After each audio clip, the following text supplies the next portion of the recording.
Welcome to another episode of Tech TV. I'm your host, Ruben Quinones. Why is it everybody laughs when they come on my show? Jessie Nuez. Hi. We've had a previous guest called, it was a Ramon. Something like right? that, yeah. Ramon? I forget the guy's name. The bald guy. And you're his wife. Yes, from I what am. I hear. Yes. We wanted to talk about, if you haven't figured out already, I'm Latino. And you have a blog, echoparamama.com, which I've also talked about in the past, which is basically for, is it Latina moms for the most part? Or it could be... It's fully bilingual, so it's in both in English and Spanish. And it's just an informative parenting site. Okay. So you don't necessarily have to be Latina to read the content or you know, understand what's on it or whatever. But it's just for parents in general looking for information. Okay. And we wanted to talk a little bit about the Latino market online. You know, I know that marketers are trying to figure out how do you get to that audience? From your perspective, what are you seeing? Well, I'm seeing the brands are trying.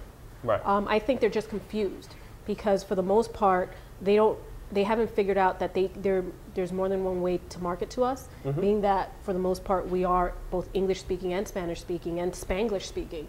So I think they're trying to do one or the other and not necessarily embracing the whole, you know, bicultural, multicultural, you know, language barrier.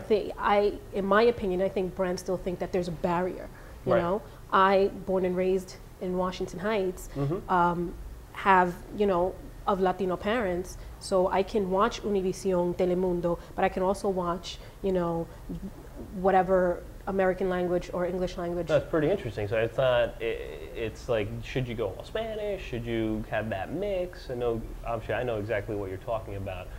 I don't think the brands know. I don't think from a marketing perspective they figure out how to do it, because I feel for the most part they don't know which way to go.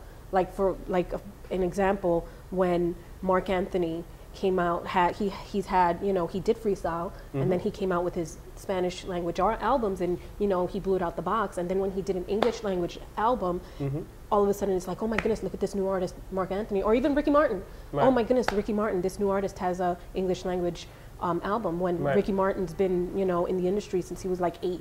So it's to in the American market or the English speaking market, it was like, ooh, this brand new thing, when in reality it was, you know, not new at all. So it's... And you've had some agencies actually contact you because, I mean, you do have it bilingual, which is, I guess, an advantage.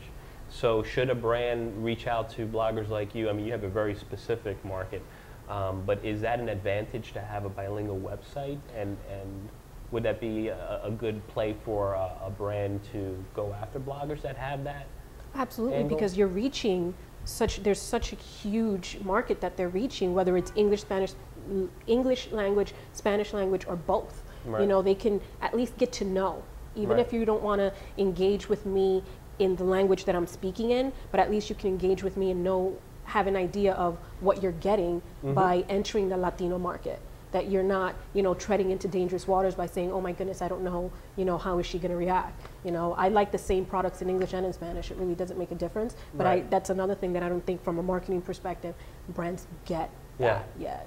Very interesting. See, you're a lot more engaging than Ramon, because he's done in 2 or 3 minutes. You're probably breaking my 5-minute mark. Sorry about that. Have a good morning. Thank you for coming. Thank you for having me. Have a good morning, good afternoon, good evening, whenever you're watching this, and I will see you next time. Take care.